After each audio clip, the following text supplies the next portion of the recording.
How to update the Firstock application. Hi everyone, welcome back to another video from Trading for Beginners. If you are looking to update your Firstock application, whether you are using an Android or iOS, here is how you can easily do it. Firstly, open your Google Play Store or your App Store, and in the search bar, search for Firstock. In the search result, look for the Firstock Trade and Invest app and check if there is an update button available. If there is updates available for your app, then you will see an update button. Simply tap on it and then wait for the update to complete.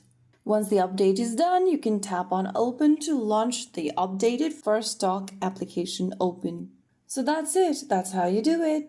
If you found the video helpful, don't forget to like, share, and subscribe to our channel.